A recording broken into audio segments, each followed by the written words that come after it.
بات چل رہی تھی پروسیس پہ، جس وقت موت آتی ہے اس وقت روح کی کیا حالت ہوتی ہے، کیا کیفیت ہوتی ہے؟ کیونکہ ایک سوال کسی نے کیا ہے کہ ایک عام آدمی کی روح نکلنے میں اور ایک مسٹک یا درویش یا پڑھنے پڑھانے یا ایک نیک آدمی یا کسی طرح بھی آپ کر لیں عبادت گزار، اللہ کا عبادت گزار، پسندیدہ، اللہ کا یس پسندیدہ. یس، ہاں تو ان میں کیسے فرق ہوگا، کیا فرق ہوگا؟ دیکھو، دو سوال الگ الگ ہیں، ایک سوال پوچھ لو ایک ٹائم پہ، دونوں کے بالکل ہی اپوزٹ جواب ہے. I'm sorry to say.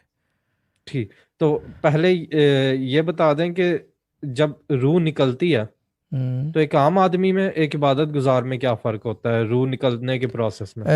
روح نکلنے کے اس میں ایک عام آدمی کے اور ایک عبادت گزار کے فرق ہوتا ہے. عبادت گزار مرتے مرتے بھی لا الہ الا اللہ محمد رسول اللہ کی صدا لگاتا ہوا مرتا ہے، یا اللہ اکبر کی صدا لگاتا ہوا مرتا ہے.